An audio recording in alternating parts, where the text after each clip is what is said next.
अस्सलाम वालेकुम, क्या हाल चाल है दोस्तों। उम्मीद है सब खैरियत से होंगे। तो आज की वीडियो दोस्तों यूरोप का एक नहायत ही खूबसूरत और छोटा कंट्री, शेंजन में भी है इंक्लूड और यूरोपीय यूनियन में भी है।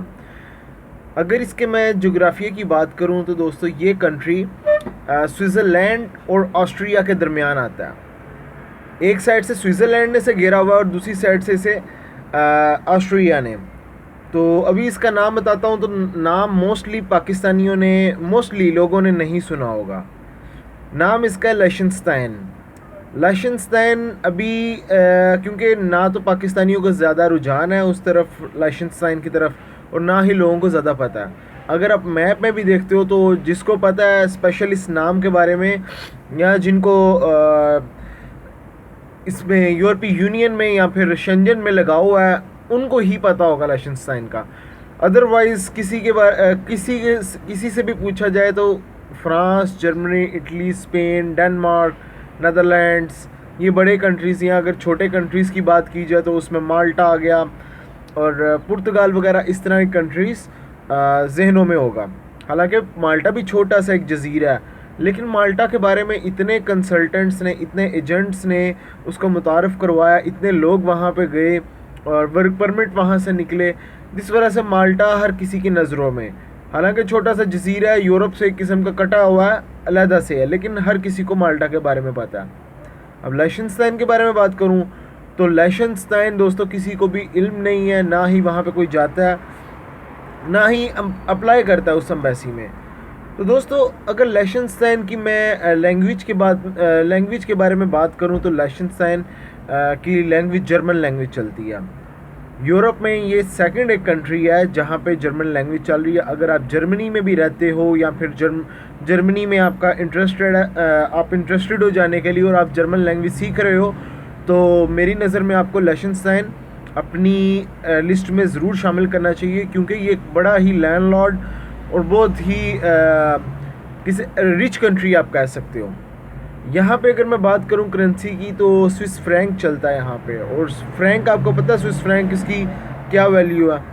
तो दोस्तों ये अगर इसके मैप की बात करूँ तो बिल्कुल एक छोटा सा कंट्री आपको ऑस्ट्रिया और ऑस्ट्रेलिया नहीं, ऑस्ट्रिया, एक ऑस्ट्रेलिया है जी बरे आज़म, और ऑस्ट्रिया आता है यूरोप के अंदर एक कंट्री। अभी यहाँ पे बहुत सारे लोगों को पता होगा और कमेंट्स भी करेंगे जी पता फिर भी क्यों बता रहे हैं भाई। आपको पता है, जिन लोगों को नहीं पता उनके बारे में भी तो कुछ सोचना है ना। तो ऑस्ट्रिया भाई एक कंट्री है, वियना उसका कैपिटल है। तो उसके साथ ही वेस्ट में अगर जाते हो तो वहाँ पे एक लगता है लिechtenstein, छोटा सा कंट्री, और साथ ही आप देखोगे तो स्विट्ज़रलैंड का आपको पता है कि अच्छी इकोनॉमी, बड़ी इकोनॉमी है। इसी तरह ऑस्ट्रिया के बारे में भी जो लोग जानते हैं उनको भी पता है कि अच्छी और बड़ी इकोनॉमी में शुमार होता है इसका। तो इसी तरह लिechtenstein बड़ी अच्छी इकोनॉमी। अगर आप वहाँ पे चले जाते हो दोस्तों, अगर आपको कोई जॉब वगैरह मिल जाती है तो मेरे नज़दीक France, Spain, Italy, in country से ज़्यादा आप अर्न कर सकते हो वहाँ पे। और अगर बड़ी इकोनॉमीज़ में अगर इसको शुमार किया जाए तो दोस्तों जर्मनी, फ्रांस, डेनमार्क, नेदरलैंड्स, इन कंट्रीज़ के बाद अगर कोई कंट्री लैंडलॉर्ड आता है लग्जमबर्ग के बाद, लग्जमबर्ग पे भी मैं वीडियो बनाऊंगा।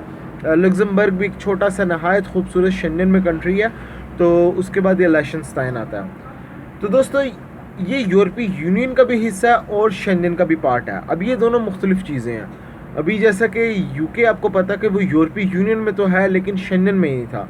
अभी 31 दिसंबर उसका लास्ट डे, फिर 1 जनवरी से वहाँ से यूरोपीय यूनियन से यूके निकल जाएगा। अभी इसी तरीके से बहुत सारे और भी कंट्रीज़ हैं, लाइक अगर मैं साइप्रस की बात करूं, साउथ साइप्रस जिसे यूनान साइप्रस कहते हो, क्रोएशिया कहते हो, और उसके अलावा बल्गारिया, ये कंट्रीज़ ऐसे हैं जो कि यूरोपीय यूनियन का पार्ट हैं लेकिन शेंजन का पार्ट नहीं है। अब इसी तरह कुछ शेंजन के भी कंट्रीज़ हैं जो कि शेंजन में है लेकिन यूरोपीय यूनियन में नहीं है। लाइक अगर नॉर्वे को मैं देखूँ, स्विट्ज़रलैंड को देखूँ, उसके बाद आइसलैंड को देखूँ, ये कंट्रीज़ ऐसे हैं जो कि शेंजन में ज़रूर हैं लेकिन यूरोपीय यूनियन का पार्ट नहीं है। अब लिechtenstein है वो यूरोपीय यूनियन में भी है और शेंजन में भी है।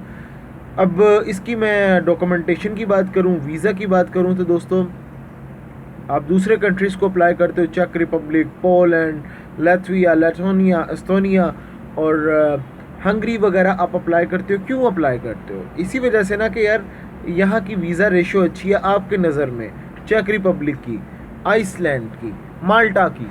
क्यों? कि यार यहाँ पे अप्लाई करेंगे, बहुत कम लोग यहाँ पे अप्लाई करते हैं, तो जी यहाँ पे अप्लाई कर लो और वीज़ा मिलने के चांस है। लेकिन आपकी सोच गलत है। इन कंट्रीज़ में अप्लाई करने से आपकी रिफ्यूज़ल लगती है 90 से 95%, ख़ास करके उन लोगों की जिन्होंने शेंजन यूरोप पहले ट्रैवल नहीं किया होता। मैं हर किसी की बात नहीं कर रहा हूँ, मेजॉरिटी लोगों की बात कर रहा हूँ। तो फ्रेंड्स, अगर आप लाइशेंस्टाइन हो गया, लग्जमबर्ग हो गया, यहाँ पे अप्लाई करोगे अच्छे डॉक्यूमेंट्स लगा के, तो वीज़ा मिलने के चांस हैं आपके। अभी मैं बताता हूँ कि क्यों लाइशेंस्टाइन मैं बता रहा हूँ। पहली बात है, ये नाम ही आप लोगों ने पहली बार सुना होगा और पता भी नहीं होगा लोगों को, जो न्यू ट्रैवलर्स हैं, जो ख़ास करके ट्रैवल करते रहते हैं, उनको तो मालूम है। अब मैं इस कंट्री की बात कर रहा हूँ, अगर यहाँ पे आप अप्लाई करते हो, क्यों वीज़ा मिलने के चांस हैं? नंबर 1 के पाकिस्तानी यहाँ पे अप्लाई नहीं करते, पता नहीं। सेकंड नंबर पे चीज़ ये होती है कि अगर आप सोच रहे होते हो कि यार लाइशेंस्टाइन वहाँ पे जाए करेंगे क्या, बिल्कुल छोटा सा कंट्री है, और इससे अच्छा Germany, France, Italy, Spain, Denmark, Switzerland, इस कंट्रीज़ में अप्लाई कर लो। तो दोस्तों, आप इस कंट्री में अप्लाई करोगे तो वीज़ा मिलने के चांस उन लोगों के हैं जिनके डॉक्यूमेंट्स भी अच्छे हैं। डॉक्यूमेंटेशन की बात करूं तो डॉक्यूमेंटेशन के अंदर दोस्तों आपकी होटल बुकिंग आएगी।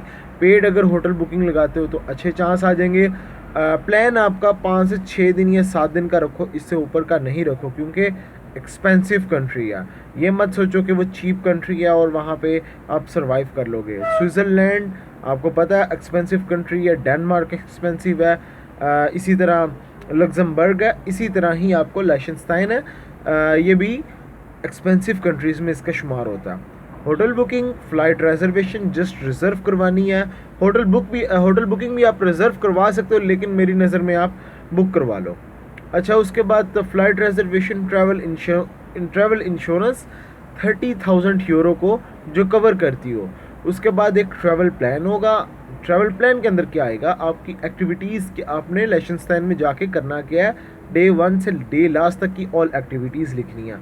एक वीज़ा एप्लीकेशन फॉर्म होगा और उसके बाद एक वीज़ा रिक्वेस्ट लेटर होगा। वीज़ा रिक्वेस्ट लेटर के अंदर आपने वीज़ा ऑफिसर को एक रिक्वेस्ट लिखनी है, मैं एक जेन्युइन ट्रैवलर हूँ और मैंने आपकी कंट्री एक्सप्लोर करनी है, कौन कौन सी प्लेसेस विज़िट करनी है, मेरा बिज़नेस ये है, एक लेटर होगा। उसके बाद दोस्तों आपकी 6 मंथ की बैंक स्टेटमेंट होगी, वो आपने लगानी है।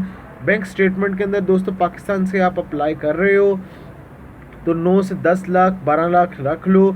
अगर आप यूएई से अप्लाई कर रहे हो, गल्फ़ से अप्लाई कर रहे हो, तकरीबन 15 से 20 हज़ार दरम आपके अकाउंट में होना चाहिए।